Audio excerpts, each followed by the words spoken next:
some of these new feed bags are a plastic type material and kind of a pain in the neck to pour. So we got one of our oxygen absorbers on the bottom, and we go to the top.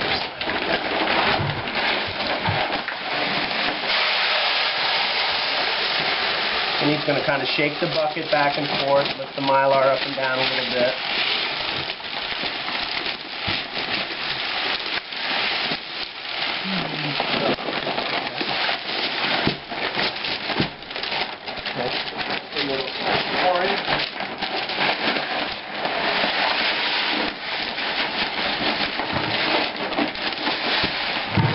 Okay, you're seeing this pour. There is no huge dust cloud in here or anything like that. You know, this is, if you shop around, sometimes it might mean you go and you buy 50 pounds at one feed store and then you check and you go, oh, this is a little dirty. Or the summertime, if you're in the south or some of the areas of the country more prone to humidity and bugs, don't buy it in the summertime from feed stores. Wait till the winter where there's been a couple of frosts, because everybody stores them in unair-conditioned buildings. And the frosts, you know, the colder temperatures will kill the bugs off.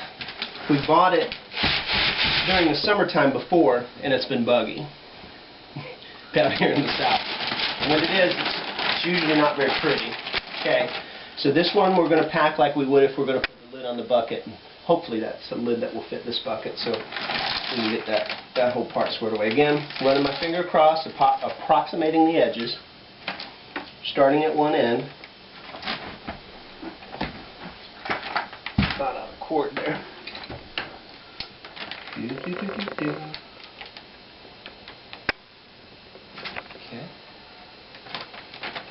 Just working our way down. We're going to leave that gap so we can fold it in. When people ask about stuff like bay leaves, okay, I posted on some of the different forums and such pictures of some foods I've put up with bay leaves that are bug infested. I believe largely for the most part it's a wives' tale that bay leaves really did not do that much to detract bugs. You want to put them in there, that's fine, that's your business, it's your money, I don't care. You know, you can get them in the bigger bottles at Sam's, or you can get them in the smaller ones at your local grocery. People ask about using dry ice and things like that. You know, that's kind of went the way of the dinosaurs. This is the way that your professional companies are packing their food in super pails.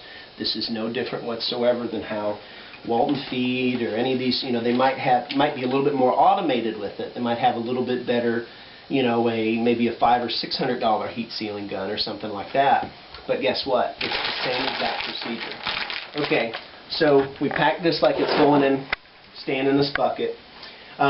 Lids, this is a fairly good lid. Sometimes you want a little flex in your lids.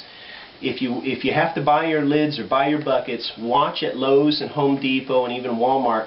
They have some really thin lids out now. I mean, you can almost see through them. You could probably stack them too high, but I wouldn't stack them any higher than that with lids like that. A good quality like Ropac bucket or something like that, excuse me, it's going to have a real heavy duty lid. You can stack them 3 or 4 high if you need to. Anyways, from here, your lid's also going to have a little rubber gasket. You can probably see that black. It'll probably contrast with the orange on this. Alright, and that's really your whole seal for the lid there. There's different types of lid. This is considered a tear-off lid.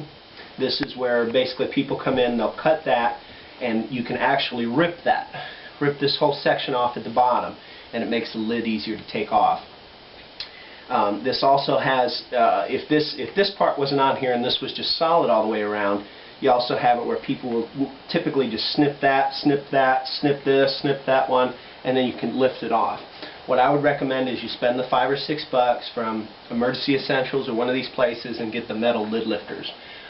It doesn't tear your lids up. You can reuse your lids over and over, and it's an easy way to do it.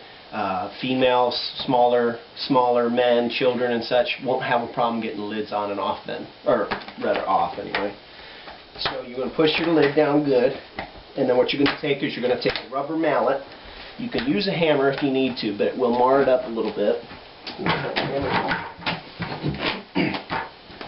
you're just going to give it a tap.